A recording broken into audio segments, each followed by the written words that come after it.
Ma'am ಗಾಂಜಾ ಹೊಡ್ಬಿಟ್ಟು 100-120 ವರ್ಷ ಬದುಕ್ತಾ ಇದಾರಲ್ಲ, ಅದು ಹೆಂಗೆ ಬದುಕ್ತಾ ಇದ್ರು ಮ್ಯಾಮ್? ಅದೆಲ್ಲ ಇದು ನಿಮ್ಮ ತಪ್ಪು ಕಲ್ಪನೆಗಳಷ್ಟೇ.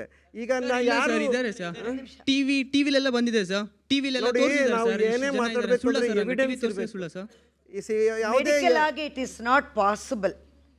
ಯಾಕೆಂದ್ರೆ ಟಿವಿ ಚಾನೆಲ್ಸ್ ಎಲ್ಲ ತೋರಿಸಿದ್ದಾರೆ, ಹಂಗಾರೆ ಟಿವಿ ಚಾನೆಲ್ಸ್ ಸುಳ್ಳಾಗತ್ತಾ ಮ್ಯಾಮ್? ಈಗ ಟಿವಿ ಚಾನಲ್ಸ್ ಇರ್ಬೋದು, ಮೀಡಿಯಾ ಇರ್ಬೋದು, ಈಗ ಅಥವಾ ನಾವು ದಿನನಿತ್ಯ ಮಾತಾಡೋದಿರ್ಬೋದು, ಎಲ್ಲರೂ ಎಲ್ಲ ನಿಜ ಮಾತಾಡ್ತಾರೆ ಅಥವಾ ಎಲ್ಲ ನಿಜನೇ ತೋರಿಸ್ತಾರೆ ಅಂತಲೂ ಹೇಳೋಕ್ಕಾಗಲ್ಲ. ಈಗ ಯಾವುದೇ ಒಂದು ಆಧಾರ ಇಲ್ಲದೆ ನಾವು ಮಾತಾಡೋದು ತಪ್ಪು. ಈಗ ಸ್ವಾಮಿಗಳೆಲ್ಲ ತಗೋತಾರೆ, ನಮ್ಮ ಹತ್ರ ಪ್ರೂಫ್ ಏನಿದೆ ಅವ್ರು ತಗೋತಾರೆ ಅಂತ ನಾವು ನೋಡಿದ್ದೀವಿ. ಆಲ್ಕೋಹಾಲ್ ತೊಗೊಳೋದು ತಪ್ಪು ಅಂತ ಹೇಳ್ತೀರಾ ಸರ್? ಖಂಡಿತ ತಪ್ಪು. ಈಗ ಡ್ರಗ್ ಅಬ್ಯೂಸ್ ಅಂದ್ರೆ ಏನು? ಯಾವುದೇ ಒಂದು ವಸ್ತುನ ವೈದ್ಯರ ಒಂದು ಏನು ಪ್ರಿಸ್ಕ್ರಿಪ್ಷನ್ ಇಲ್ಲದೆ ಪದೇ ಪದೇ ತನ್ನ ಸ್ವಇಚ್ಛೆಯಿಂದ ಸೇವಿಸೋದು. ಅಂದರೆ ಈಗ ನೀವು ಪ್ಯಾರಾಸಿಟಮಾಲ್ ಟ್ಯಾಬ್ಲೆಟ್ ಬರುತ್ತೆ, ಅದನ್ನು ನೀವು ಒಂದು ದಿನಕ್ಕೊಂದು 2 ತೊಗೊಳ್ಳಿ, ಜ್ವರ ಬಂದರೆ 5 ದಿನ ಅಂತಿರ್ತೀವಿ. ನೀವು 2-3 ತಿಂಗಳು ತೊಗೊಂಡ್ರೆ ಅದು ಕೂಡ ಒಂಥರ ಅಬ್ಯೂಸ್ ಆಗುತ್ತೆ. ಅಂದರೆ ಸೈಕಲಾಜಿಕಲಿ ಈ ಪ್ಯಾರಾಸಿಟಮಾಲ್ ತೊಗೊಳ್ಳೋವಾಗ ಏನಾಗುತ್ತೆ ಅಂದರೆ ನೋವು ಕಡಿಮೆ ಆಗೋದಿಲ್ಲ, ಬಟ್ ಪರ್ಟಿಕ್ಯುಲರ್ ನರ್ವನ್ನ ಹೋಗಿ ಬ್ರೈನಲ್ಲಿ ಅದು ಹೇಳುತ್ತೆ ಮರ್ತು ಬಿಡು ಅಂತ. ಸೊ ಮರ್ತು ಬಿಡುತ್ತೆ ಆ ಬ್ರೈನು ಆ ನೋವನ್ನಷ್ಟೇ, ಬಿಟ್ಬಿಟ್ರೇನೋ ಆ ನೋವು ಹೋಗ್ಬಿಡುತ್ತೆ. ಈಗ ಡ್ರಗ್ಸ್ಗೆ ಅಂತ ಈಗ ಮಾದಕ ವ್ಯಸನ ಈಗ ಎಷ್ಟೋ ಒಂದು ಅರಿವಳಿಕೆಗಳು ಅನಸ್ತೇಶಿಯಾಗಿ ಯೂಸ್ ಮಾಡೋದೆಲ್ಲ ಯೂಸ್ ಮಾಡ್ತಾರೆ.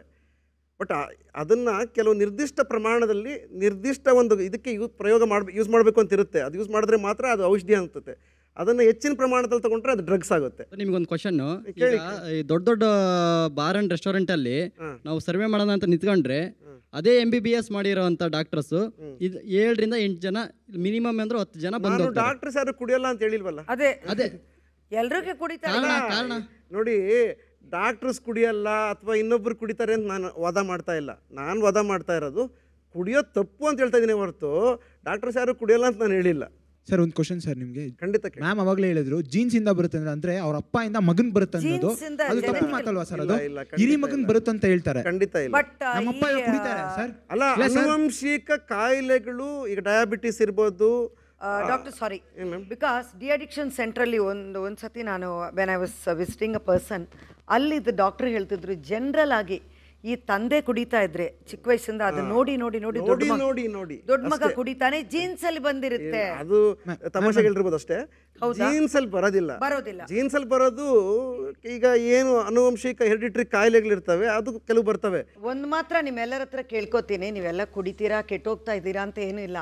ಹ್ಯಾಬಿಟ್ಸ್ ಅಂತ ಶುರು ಮಾಡುವಾಗ ಒಂದೊಂದ್ಸತಿ ಬಿಡೋಕೆ ಸಾಧ್ಯ ಆಗುತ್ತೆ. ಕೆಲವ್ರಿಗೆ ಅಹಂಕಾರ ಇರುತ್ತೆ, ಅದೇ ಒಂದು ನಶ.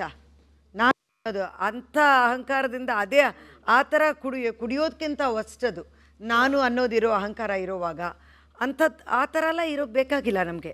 ಜೀವನದಲ್ಲಿ ಹುಟ್ಟಿದ್ದೀವಿ, ಏನೋ 10 ದಿವಸ ಬಾಳ್ತೀವಿ, ಕುಡಿದ್ಬಿಟ್ಟು ಬಾಳ್ತೀನಿ ಸತ್ತೋಗ್ತೀನಿ ಅನ್ನೋದಲ್ಲ, ಸಾಧನೆ ಮಾಡಬೇಕು. ಸುಮ್ಮನೆ ಹುಟ್ಟಿದ್ದೀರಾ ನೀವು, ಒಬ್ಬೊಬ್ಬರು ಯು ಆರ್ ಆಲ್ ಯುನೀಕ್, ಮರಿಬೇಡಿ. ನಿಮ್ಮ ಥರ ಇನ್ನೊಬ್ಬರು ಬರಲ್ಲ, ನಿಮ್ಮ ಥರ ಇನ್ನೊಬ್ಬರು ಬರಲ್ಲ, ನಿಮ್ಮ ಥರ ಇನ್ನೊಬ್ಬರು ಬರೋದಿಲ್ಲ.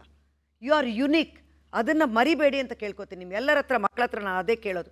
ಬಿಕಾಸ್ ನಮ್ಮ ಕೈಯಲ್ಲಿ ಒಬ್ಬೊಬ್ಬರ ಕೈಯಲ್ಲೂ ಸಾಧನೆ ಮಾಡೋಕ್ಕೆ ಸಾಧ್ಯನೇ. ಈ ಚಿಕ್ಕ ಚಿಕ್ಕ ದಾರಗಳು ನಮ್ಮನ್ನು ಕಟ್ಟಾಕ್ಬಿಟ್ರೆ ಮುಂದೆ ಹೋಗೋಕ್ಕೆ ಸಾಧ್ಯ ಇಲ್ಲ. ಯಾತಕ್ಕೆ ಬೇಕಾಗಿಲ್ಲ.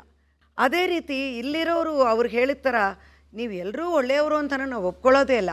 ಇವ್ರು ಏನು ಮಾಡ್ತಾರೆ ಅಂತ ನೋಡೋದೇ ಕಾಯಿಲೆ ಇರುತ್ತೆ. ಆ ಥರನೂ ಇರಬೇಕಾಗಿಲ್ಲ. ಬಟ್ ನೀವೆಲ್ಲ ಒಂದು ಐಡಿಯಾ ಇಟ್ಕೊಂಡಿದ್ದೀರಾ, ನಮಗಿದು ಬೇಕಾಗಿಲ್ಲ, ನಾವು ಸಾಧನೆ ಮಾಡ್ತೀವಿ, ನಾವು ಬರ್ತೀವಿ ಅಂತ. For that hats off to you all. ಇಲ್ಲ ಅಂತ ನಾನು ಹೇಳೋದಿಲ್ಲ. ಜೀವನದಲ್ಲಿ ಇವರು ಸಾಧನೆ ಮಾಡಲ್ಲ ಅಂತ ಇಟ್ಕೊಂಡಿಲ್ಲ, ಮಧ್ಯದಲ್ಲಿ ಸ್ವಲ್ಪ ರಿಲ್ಯಾಕ್ಸ್ ಮಾಡ್ತೀನಿ ಅಂತ ಹೇಳ್ತಿದ್ದಾರೆ. ಮಕ್ಕಳೇ, ರಿಲ್ಯಾಕ್ಸ್ ಮಾಡ್ತೀನಿ ಅಂತ ಬರೋವಾಗ ಅದು ನಮ್ಮ ಕಾಲು ಎಳೆದ್ಬಿಟ್ರೆ ಕಷ್ಟ ಆಗುತ್ತೆ. ಬಟ್ ಡೆಫಿನೆಟಾಗಿ ಹ್ಯುಮ್ಯಾನಿಟಿ ಅನ್ನೋದು ಇಲ್ಲಿ ಕಮ್ಮಿ ಇದೆ ಅಲ್ಲಿ ಹೆಚ್ಚಿದೆ ಅಂತ ಮಾತ್ರ ಒಪ್ಕೊಳ್ಳೋದಿಲ್ಲ. ನೀವೇ ಬೆಳೆಸ್ಕೋಬೇಕು ನಿಮ್ಮ ಸಾಧನೆಯನ್ನು. ಇಂಥ ಚಿಕ್ಕ ಚಿಕ್ಕ ಕಲ್ಲುಗಳು ನಿಮ್ಮ ಅಡ್ಡ ಬರಬಾರ್ದು ಅಂತ ಕೇಳ್ಕೊತಾ ಇದ್ದೀನಿ.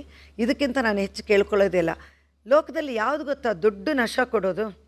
Success. Work hard, make it big. Thank you. See thank you so much. ಮಿತಿಲಿದ್ರೆ ಸಂಸ್ಕೃತಿ, ಮಿತಿ ಮೀರಿದ್ರೆ ಅಸಂಸ್ಕೃತಿ. ಅಡಿಕೆ ತಾಂಬೂಲ ಆದ್ರೆ ಮಾತ್ರ ಸಂಸ್ಕೃತಿ, ಅಡಿಕೆ ಚಟಪಾನ ಆಗಿ ಡ್ರಗ್ಸ್ ಆಗೋದು ಅಸಂಸ್ಕೃತಿ. ಅಸಭ್ಯತೆಯೇ ಹೀಗೆ, ಲಂಗು ಲಗಾಮು ಇಲ್ಲದ್ದು. ಸಭ್ಯತೆ ಅಂದ್ರೆ ತೋರಿಕೆ ಇಲ್ಲದೆ ಸೌಜನ್ಯಯುತವಾಗಿರೋದು. ಕೆಲವೇ ಗಂಟೆಗಳಲ್ಲಿ ಶುರುವಾಗೋ ಹೊಸ ವರ್ಷದ ಆಚರಣೆ ಸಭ್ಯತೆ ಮೀರದೆ, ಅಪಘಾತಗಳಿಗೆ ಕಾರಣವಾಗದೆ, ಕುಣಿದು ಕುಣಿದು ಕುಪ್ಪಳಿಸೋದೇ ಗುರಿಯಾಗದೆ, ಮಿತಿ ಮೀರದ ಆಚರಣೆ ಆಗಿರಲಿ. ಸಂತೋಷ ಇನ್ನೊಬ್ಬರೊಂದಿಗೆ ಹಂಚಿಕೊಳ್ಳೋದು, ಇನ್ನೊಬ್ಬರಿಗೆ ತೊಂದರೆ ಕೊಡೋದಲ್ಲ. ನಿಮ್ಮೆಲ್ಲರಿಗೂ ಹೊಸ ವರ್ಷದ ಶುಭಾಶಯಗಳು.